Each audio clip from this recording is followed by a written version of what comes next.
Hi friends, ನಮಸ್ತೆ ಎಲ್ಲರಿಗೂ. ಸವಿರುಚಿ ಚಾನಲ್ಗೆ ಮತ್ತೊಮ್ಮೆ ಸ್ವಾಗತ. ಇವತ್ತಿನ ರೆಸಿಪಿ ಬಂದು ಬದನೆಕಾಯಿ ಎಣ್ಗಾಯಿನ ಮಾಡ್ತಾ ಇದ್ದೀನಿ. ರುಚಿ ಅಂತೂ ತುಂಬಾ ಚೆನ್ನಾಗಿರುತ್ತೆ. ಇದನ್ನು ನೀವು ಚಪಾತಿಗಾಗಿರ್ಬೋದು, ದೋಸೆ, ಪರೋಟ, ಪೂರಿ ಅಥವಾ ರೈಸ್ಗೂ ಕೂಡ ತಿಂದ್ಕೊಳ್ಬೋದು. ಖಂಡಿತ ತುಂಬಾ ಚೆನ್ನಾಗಿರುತ್ತೆ. ಒಂದ್ಸಲ ಈ ರೀತಿ ಬದನೆಕಾಯಿ ಎಣ್ಗಾಯಿನ ಟ್ರೈ ಮಾಡಿ ನೋಡಿ. ನೀವು ಯಾವಾಗಲೂ ಇದೇ ರೀತಿ ಬದನೆಕಾಯಿ ಎಣ್ಗಾಯಿನ ಮಾಡ್ತೀರಾ, ಅಷ್ಟು ಸೂಪರ್ ಆಗಿರುತ್ತೆ. ಹಾಗೂ ತುಂಬ ಸಿಂಪಲ್ಲಾಗಿ ಕೂಡ ಮಾಡ್ಕೊಳ್ಬೋದು. ಖಂಡಿತ ಒಂದ್ಸಲ ಟ್ರೈ ಮಾಡಿ ನೋಡಿ. ಈಗ ಬನ್ನಿ ಮಾಡೋ ವಿಧಾನ ನೋಡ್ಕೊಳ್ಳೋಣ. ಮೊದಲು ನಾನಿಲ್ಲಿ ಒಂದು ಅರ್ಧ kg ಆಗೋಷ್ಟು ಬದನೆಕಾಯಿನ ತೊಗೊಂಡಿದ್ದೀನಿ. ಈ ರೀತಿ ಬದನೆಕಾಯಿನ 4 ಭಾಗವಾಗಿ ಕಟ್ ಮಾಡಿಕೊಂಡು ನೀರಲ್ಲಿ ಹಾಕಿ ಇಟ್ಕೊಂಡಿದ್ದೀನಿ. ಇಲ್ಲಾಂದರೆ ಬದನೆಕಾಯಿ ಎಲ್ಲ ಕಪ್ಪಾಗ್ಬಿಡುತ್ತೆ. ಹಾಗಾಗಿ ನಾನಿಲ್ಲಿ ಅರ್ಧ kg ಬದನೆಕಾಯಿನ ಈ ರೀತಿ ಕಟ್ ಮಾಡಿ ನೀರಲ್ಲಿ ಹಾಕಿ ಇಟ್ಕೊಂಡಿದ್ದೀನಿ. ಇದನ್ನ ಸೈಡಲ್ಲಿ ಎತ್ತಿ ಇಟ್ಕೊಂಡಿರೋಣ.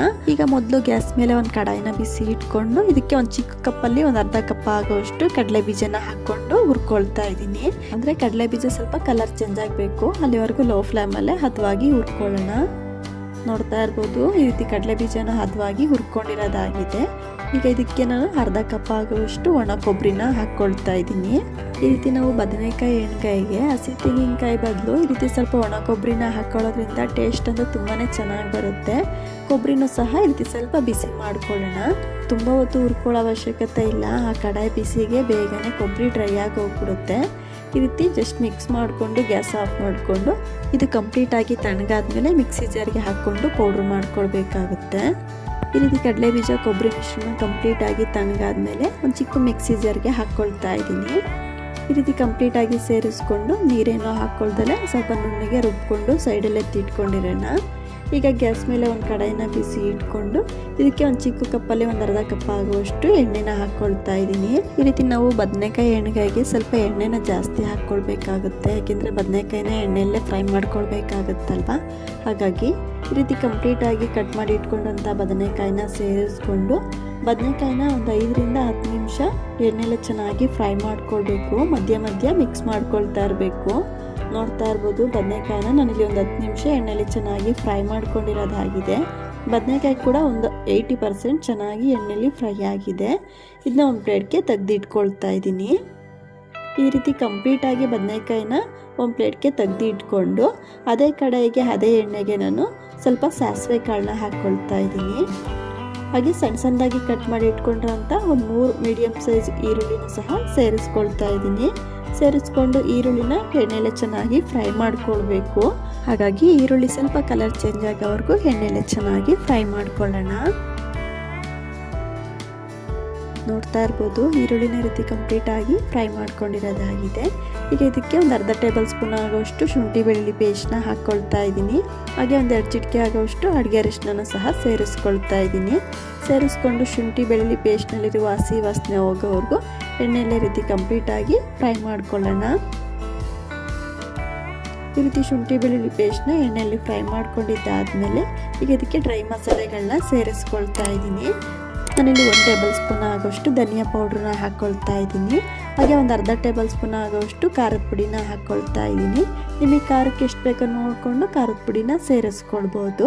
ಹಾಗೆ ಒಂದು ಚಿಕ್ಕ ಸ್ಪೂನಲ್ಲಿ 1 ಸ್ಪೂನ್ ಆಗೋಷ್ಟು ಗರಂ ಮಸಾಲನ ಸೇರಿಸ್ಕೊಂಡು ಈ ಡ್ರೈ ಮಸಾಲೆಗಳನ್ನ ಎಣ್ಣೆಯಲ್ಲಿ ಚೆನ್ನಾಗಿ ಫ್ರೈ ಮಾಡ್ಕೊಳ್ಳೋಣ. ಈ ರೀತಿ ನಾವು ಡ್ರೈ ಮಸಾಲೆಗಳನ್ನ ಎಣ್ಣೆಗೆ ಸೇರಿಸ್ಕೊಂಡು ಫ್ರೈ ಮಾಡ್ಕೊಳ್ಳೋದ್ರಿಂದ ಮಸಾಲೆಯಲ್ಲಿರುವ ಹಸಿ ವಾಸನೆ ಬೇಗನೆ ಕಮ್ಮಿ ಆಗುತ್ತೆ ಅಂತ. ಈಗ ಇದಕ್ಕೆ ನಾವು ಆವಾಗಲೇ ರುಬ್ಬಿಟ್ಕೊಂಡ್ರಂಥ ಕಡಲೆ ಬೀಜ ಕೊಬ್ಬರಿ ಮಿಶ್ರಣನ ಸೇರಿಸ್ಕೊಳ್ತಾ ಇದ್ದೀನಿ. ಈ ರೀತಿ ಕಂಪ್ಲೀಟಾಗಿ ಸೇರಿಸ್ಕೊಂಡು ಎಣ್ಣೆಯಲ್ಲಿ ಕಂಪ್ಲೀಟಾಗಿ ಮಿಕ್ಸ್ ಮಾಡ್ಕೊಳ್ಳೋಣ. ನಾವು ಕಡಲೆ ಬೀಜ ಆಗಿರ್ಬೋದು, ಕೊಬ್ಬರಿ ಆಗಿರ್ಬೋದು ಎಣ್ಣೆಯಲ್ಲಿ ಚೆನ್ನಾಗಿ ಹುರಿದು ರುಬ್ಕೊಂಡು ಸೇರಿಸ್ಕೊಂಡಿರೋದ್ರಿಂದ ಎಣ್ಣೆಯಲ್ಲಿ ತುಂಬ ಹೊತ್ತು ಫ್ರೈ ಮಾಡ್ಕೊಳ್ಳೋ ಅವಶ್ಯಕತೆ ಇಲ್ಲ.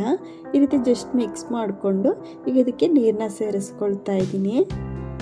ನಿಮಗೆ ಗ್ರೇವಿ ತೆಳುವಾಗಬೇಕು ಗಟ್ಟಿಯಾಗಬೇಕು ನೋಡಿಕೊಂಡು ನೀರನ್ನ ಸೇರಿಸ್ಕೊಳ್ಬೋದು.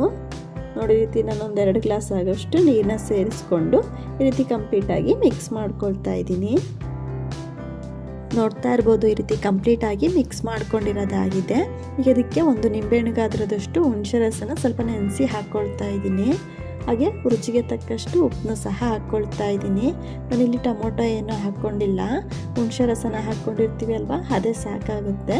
ಸೇರಿಸಿ ರೀತಿ ಕಂಪ್ಲೀಟಾಗಿ ಮಿಕ್ಸ್ ಮಾಡಿಕೊಂಡು ನೋಡ್ತಾ ಇರ್ಬೋದು, ಈ ರೀತಿ ಮಸಾಲೆ ಕುದಿಯೋದಕ್ಕೆ ಸ್ಟಾರ್ಟ್ ಆಗ್ತಾ ಇದೆ ಅನ್ನುವಾಗ ಇದಕ್ಕೆ ನಾವು ಆವಾಗಲೇ ಫ್ರೈ ಮಾಡಿ ಇಟ್ಕೊಂಡಂಥ ಬದನೆಕಾಯಿನ ಸೇರಿಸ್ಕೊಳ್ತಾ ಇದ್ದೀನಿ. ಈ ರೀತಿ ಕಂಪ್ಲೀಟಾಗಿ ಬದನೆಕಾಯಿನ ಸೇರಿಸ್ಕೊಂಡು ಈ ರೀತಿ ಕಂಪ್ಲೀಟಾಗಿ ಮಿಕ್ಸ್ ಮಾಡಿಕೊಂಡು ಒಂದು 10 ನಿಮಿಷ ಬದನೆಕಾಯಿನ ಮಸಾಲೆಯಲ್ಲಿ ಚೆನ್ನಾಗಿ ಬೇಯಿಸ್ಕೊಳ್ಬೇಕಾಗುತ್ತೆ. ಮಧ್ಯೆ ಮಧ್ಯೆ ಮಿಕ್ಸ್ ಮಾಡ್ಕೊಳ್ತಾ ಇರಬೇಕು. ನಾವು ಕಡಲೆ ಬೀಜ ಹಾಕ್ಕೊಂಡಿರೋದ್ರಿಂದ ತಳ ಹತ್ತೋ ಚಾನ್ಸಸ್ ಇರುತ್ತೆ. ನೋಡ್ತಾ ಇರ್ಬೋದು, ಒಂದು 10 ನಿಮಿಷ ಬದನೆಕಾಯಿನ ಮಸಾಲೆಯಲ್ಲಿ ಚೆನ್ನಾಗಿ ಬೇಯಿಸ್ಕೊಂಡಿರೋದಾಗಿದೆ. ಬದನೆಕಾಯಿ ಕೂಡ ಕಂಪ್ಲೀಟಾಗಿ ಬೆಂದಿದೆ. ಗ್ರೇವಿಯಲ್ಲಿ ಸೈಡಲ್ಲಿ ಎಣ್ಣೆ ಕೂಡ ಬಿಡ್ತಾ ಬರ್ತಾ ಇದೆ. ಈಗ ಇದಕ್ಕೆ ಕೊನೆಯದಾಗಿ ಸಣ್ಣ ಸಣ್ಣದಾಗಿ ಕಟ್ ಮಾಡಿರುವಂಥ ಸ್ವಲ್ಪ ಕೊತ್ತಂಬರಿ ಸೊಪ್ಪನ್ನ ಸೇರಿಸಿ ಮಿಕ್ಸ್ ಮಾಡ್ಕೊಂಡ್ವಿ ಅಂತ ಅಂದರೆ ತುಂಬಾ ಸೂಪರ್ ಆದಂಥ ಬದನೆಕಾಯಿ ಎಣ್ಗಾಯಿ ಗ್ರೇವಿ ರೆಡಿನೇ ಆಗಿ ಹೋಗ್ಬಿಡುತ್ತೆ. ಇದನ್ನು ನೀವು ಚಪಾತಿ, ದೋಸೆ, ಪರೋಟ, ಪೂರಿ ಅಥವಾ ರೈಸ್ಗೂ ಕೂಡ ತಿಂದ್ಕೊಳ್ಬೋದು. ತುಂಬಾ ಸೂಪರ್ ಆಗಿರುತ್ತೆ. ಖಂಡಿತ ನೀವು ಒಮ್ಮೆ ಟ್ರೈ ಮಾಡಿ ನೋಡಿ, ನಿಮಗೆ ಹೇಗೆ ಬಂತ ಕಮೆಂಟ್ ಮಾಡಿ ತಿಳಿಸಿ. ಇವತ್ತಿನ ರೆಸಿಪಿ ನಿಮ್ಮೆಲ್ಲರಿಗೂ ಇಷ್ಟ ಆಯಿತು ಅಂದ್ಕೊಳ್ತೀನಿ ಫ್ರೆಂಡ್ಸ್. ಇಷ್ಟ ಆದರೆ ಈ ವಿಡಿಯೋಗನ್ನು ಲೈಕ್ ಮಾಡಿ, ಶೇರ್ ಮಾಡಿ, ಹಾಗೂ ಇನ್ನಷ್ಟು ಈಸಿ ರೆಸಿಪಿಗಾಗಿ ಸವಿರುಚಿ ಚಾನಲ್ನ ಸಬ್ಸ್ಕ್ರೈಬ್ ಮಾಡ್ಕೊಂಡು ಕೂಡ ನೋಡಿ. ಪಕ್ಕದಲ್ಲೇ ಇರುವಂಥ ಬೆಲ್ ಬಟನ್ ಕೂಡ ಕ್ಲಿಕ್ ಮಾಡ್ಕೊಳ್ಳಿ. ಇನ್ನೊಂದು ಒಳ್ಳೆ ರೆಸಿಪಿಯೊಂದಿಗೆ ಸಿಗೋಣ. Thank you.